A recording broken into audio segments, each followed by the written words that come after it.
What's going on, everybody? Welcome to a Tuesday edition of Mile High Hockey. Drew Spivak back in the passenger seat. Will Peterson in the driver's seat. It's good to have Mike Evans on Friday, but good to be reunited with Drew this week.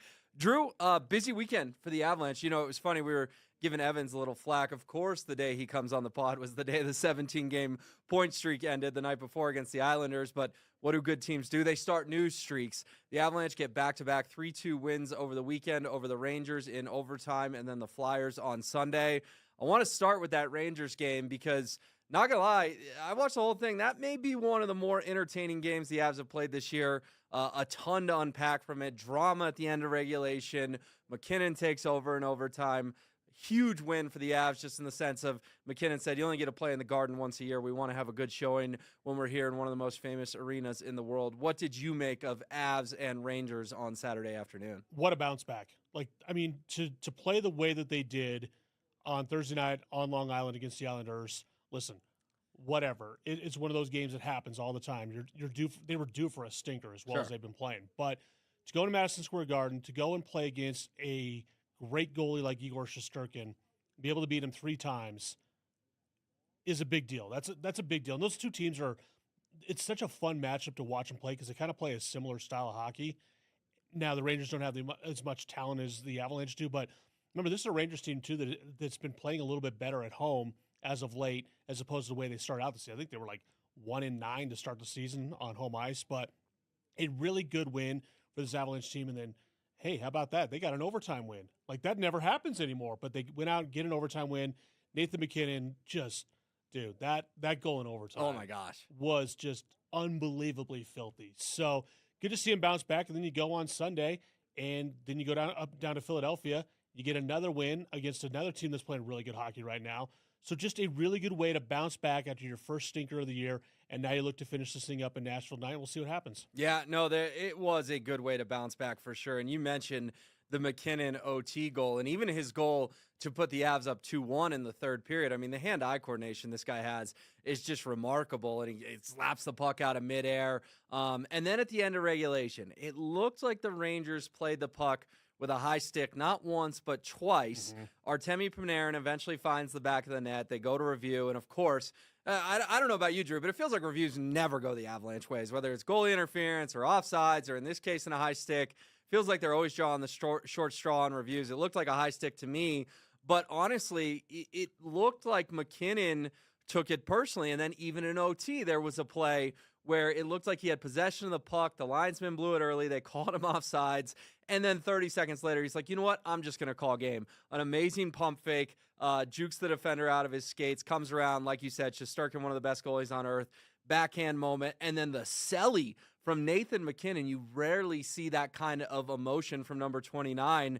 I mean, you could write, or we could do a whole podcast on the final minute of regulation and overtime. I mean, that truly was, for a game in December, I understand it's still December, that's one, sometimes these all sort of blend together. That's one that I think we will remember all season long. Yeah, I mean, there's certain wins that mean more than others. Like a win against, the Islanders on a Thursday night, kind of whatever, no big deal. But to go out and go to Madison Square Garden, the most famous arena in the entire world, and to go out and get a win against that team, and the way that it went down, that's the weird thing. It's like it seems like whenever you watch these replays, they never go the way you think they're going to go, the way you think they should go. Like, was it closer to probably be a high stick they play with?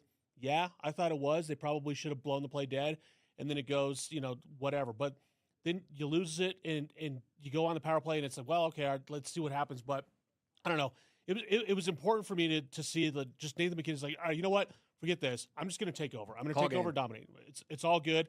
We're just going to go out and get a win. And he's just making a case for me that he may run away with the Hart Trophy this year. I mean, he's on pace for I think 140 some points at this point now, maybe 70 goals at this point.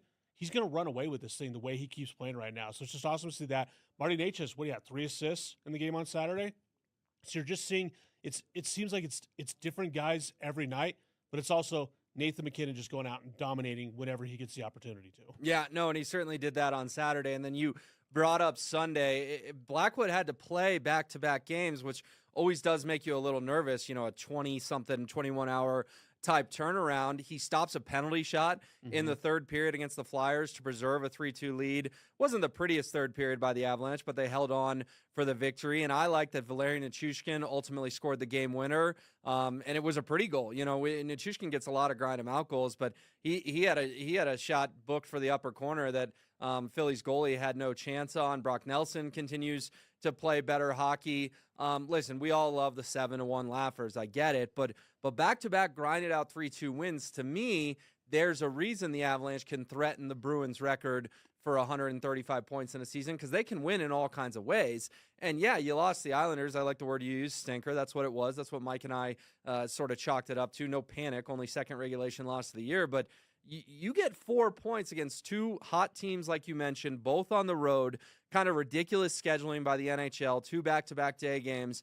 I mean, those are the kind of wins that make me think 140-ish points are really in play for this Avalanche team. Yeah, it's one of the things that we talked about quite a bit this season, that just finding different ways to win. They do it every night. Like, you get a blowout one night. Next night, you're in a battle in a 3-2 hockey game where you got to close things out in the third period. Like, it just shows to me that this team is – they're not battle-tested yet, but they're earning their way towards being battle-tested by finding different ways to win, because games like the game in Philadelphia on Sunday are the types of games you're going to see in the Stanley Cup playoffs. Yeah. Where, you got a lead, and then that third period, that team's going to come out, and I think they were outshot 14-2 in that game.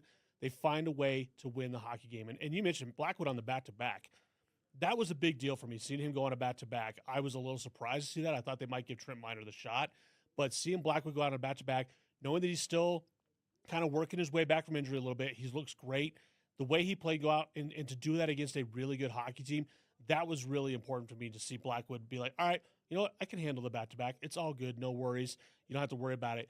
Kind of prove he's 100% healthy, right? Right. Yeah. I think so. Yeah. I think he's like, the injury's a thing of the past if he's going to do that. No right? question. Yeah. And I don't think, I think I saw online some people were kind of maybe saying, well, maybe this changes the goaltending situation a little bit. I don't think it changes at all.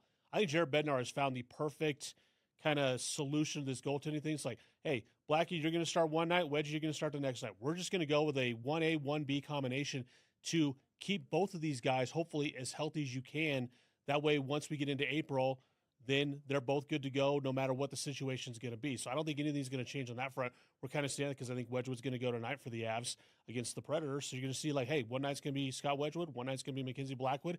And no matter who is in goal, you feel confident that this team is going to just play really good defense in front of them no matter what, and it's going to be all good. Yeah, we heard Wedgwood in the Team Canada conversation for the Olympics. There is some chatter, nothing official, just chatter, that maybe Mackenzie Blackwood could creep his way into that conversation as well. So a lot to be seen here in about a month. Should they both be like on Team Canada right now, the way they played? Yeah, I mean, I don't have the encyclopedic knowledge of Canadian goalies like you would, but you could tell me they're 2 of the 3 best options for Team Canada, because you can carry 3 in the Olympics. You carry 3 in the Olympics, and we saw, like, in the Four Nations last year, it was Jordan Binnington. Well, look at Jordan Binnington now compared to what Scott Wedgwood and Mackenzie Blackwood are doing. I mean, it's not even a debate. You're talking about 2 guys with 920 save percentages. Right. Those are elite save percentages right now. Yeah, you could talk about was it Logan Thompson for the Capitals. He's probably in the conversation as well. I think it would be kind of cool if both of them got the call to go to Team Canada. I doubt both of them are going to get the call. In fact, I would bet more likely than that would probably be Mackenzie Blackwood over Scott Wedgwood. But just cool to have both of those guys in that conversation right now. Yeah, cool if you're an Avs fan, but also like, do we want both our goalies joining all our superstars in Italy? I mean, we'll have that conversation a different day. But one thing that could derail this Avs season is so many guys going to the Olympics in those 3 weeks off in February. Long time till we have to digest that. You mentioned tonight. Let's finish there. Wedgwood, you're right, going to start tonight, it sounds like, for the Avalanche, which is good. Sounds like the back needed a few days off, and it is recovered. The Predators are awful. Marty Necas is sick, so we're keeping an eye on that. Gavin Brindley back out there today in a power play 1 sweater, whatever his injury is. He may finally be clearing that. So could see a couple lineup tweaks tonight, but the reality is, it would be fun to finish with a laugh. I'm never going to complain about 2 points. We just spent time heaping praise on how they can win in all kinds of ways. But for a 7:52 puck drop on TNT, Drew, you're going to stay up. I'm going to stay up. Avs fans are going to stay up. Give us something fun. 5-1.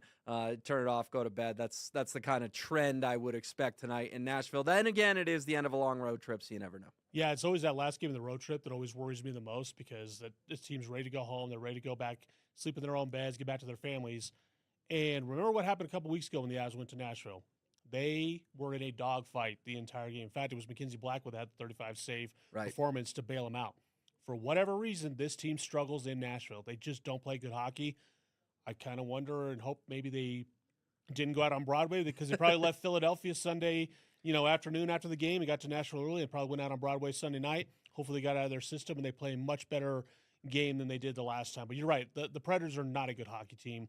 You should go out and win this game. This should be a 3-1, 4-1 kind of a laugher, but I wouldn't count on it. I think this is going to be more of an entertaining hockey game than it probably should be tonight, but I think the Avs come out on top and in this road trip with 6 of a possible 8 points. Yeah.